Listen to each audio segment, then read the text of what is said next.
मुझे पता है नया पाने की चाहत में पुराना छूट जाता है, नया पाने की चाहत में पुराना छूट जाता है।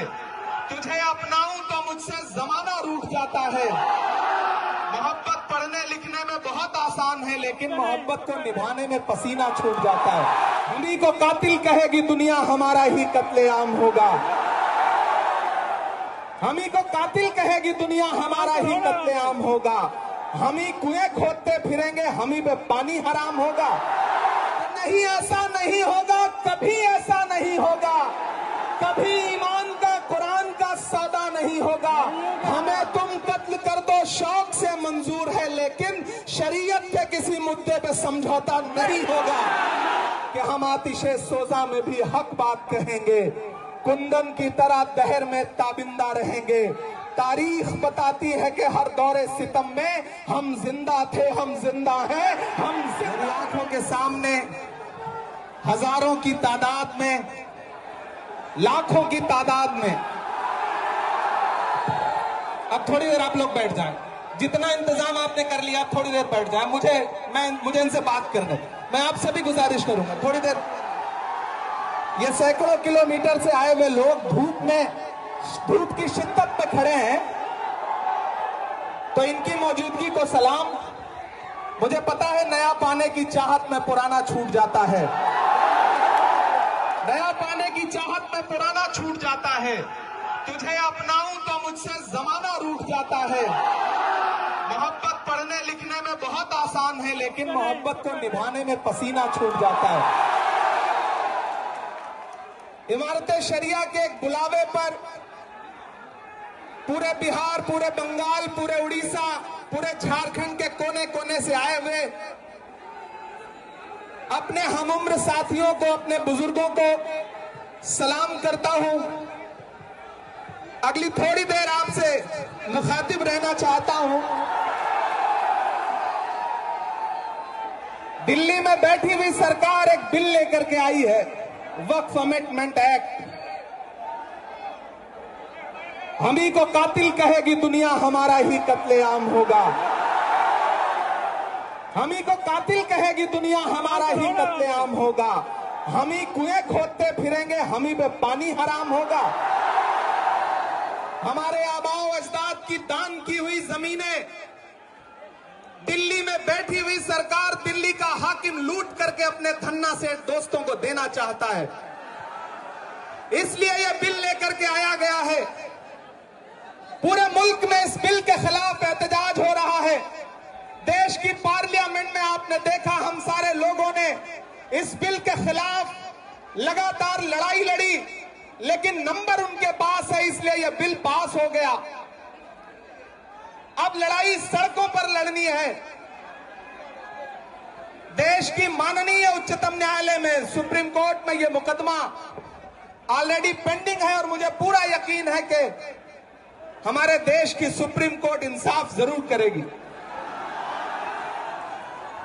महान बादशाह सिकंदर ने जब यूनान फतेह किया तो जीत का जश्न मनाने के लिए वो शहर की सड़कों पर निकला, तो उसने देखा कि पूरा शहर जश्न मना रहा है, लेकिन एक फकीर इंसान सड़क के किनारे बेसुध होकर के सो रहा है। सिकंदर को गुस्सा आया।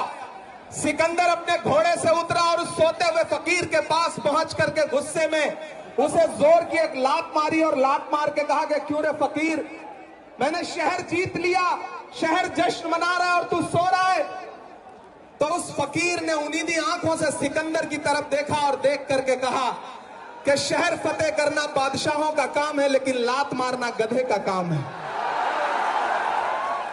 पिछले 11 साल में इस सरकार ने आवाम को सिर्फ और सिर्फ लात मारने का काम किया, और अब ये बिल लेकर के आए हैं और उन्हें लगता है कि आप खामोशी के साथ उनके हर जुल्म और सितम को बर्दाश्त कर लेंगे। हमें पता है नहीं करेंगे, नहीं करेंगे ना, नहीं करेंगे ना।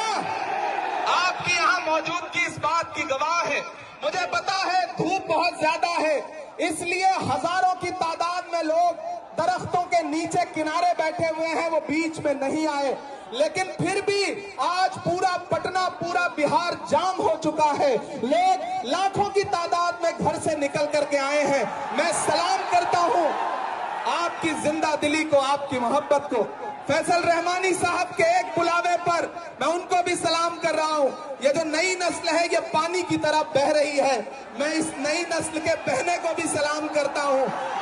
बहुत तकरीर नहीं करनी है, बस इतना कहना है कि नहीं, ऐसा नहीं होगा, कभी ऐसा नहीं होगा, कभी ईमान का कुरान का सौदा नहीं होगा। बिहार वालों, बताना, दिल्ली तक अपनी आवाज पहुंचाना कि नहीं, ऐसा नहीं होगा, कभी ऐसा नहीं होगा, कभी ईमान का कुरान का सौदा नहीं होगा। हमें तुम कत्ल कर दो शौक से मंजूर है, लेकिन शरीयत के किसी मुद्दे पे समझौता नहीं होगा। एक आखिरी बात आपसे कह रहा हूं साथियों, आप एक चीज जहन में बिठा के रखना कि अगर ये बिल लोकसभा में आया और इसकी हिमायत में अगर 250 से ज्यादा वोट पड़े, 288 वोट पड़े, तो इस बिल की मुखालफत में लोकसभा में 232 वोट पड़े। लोकसभा में मुसलमान सांसद सिर्फ 24 हैं, तो 200 से ज्यादा इस देश के हिंदू भाई, दलित भाई, सिख भाई, ईसाई भाई जो मेंबर ऑफ पार्लियामेंट हैं, वो लोकसभा में रात के 3:30 बजे तक इस बिल के खिलाफ वोट कर रहे थे और आपसे कह रहे थे कि हम आपके साथ खड़े हैं। ये है इस मुल्क की गंगा जमुनी तहजीब। यह जो लहराता हुआ तिरंगा है, इस तिरंगे में जो आपका रंग है और जो उसके ऊपर अमन का रंग है, भाईचारे का रंग है, उसके ऊपर भी जो रंग है, ये तीनों रंग मिलकर कह रहे हैं कि ये मुल्क नरेंद्र मोदी जी की जागीर नहीं है, ये मुल्क हिंदुस्तान के हर इंसान का है, हर इंसान का है।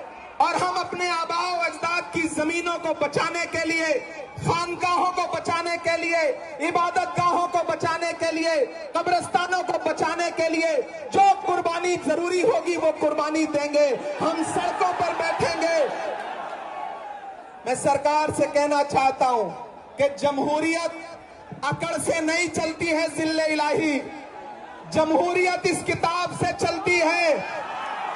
यह जो संविधान है जिसे डॉक्टर बाबा साहब अंबेडकर ने अपने खून पसीने से लिखा था, इस किताब से मुल्क चलेगा, किसी की अकड़ और जिद से नहीं चलेगा। नरेंद्र मोदी जी, आपको यह समझना पड़ेगा कि आप हमारी हिमायत में जो बिल लेके आए हैं, हमें पता है वो हमारी हिमायत नहीं बल्कि हमें बर्बादी का सामान लेकर के आए हैं। आपकी साजिश हम समझते हैं, आपकी मंशा हम समझते हैं और हम इस बिल के खिलाफ खड़े हैं।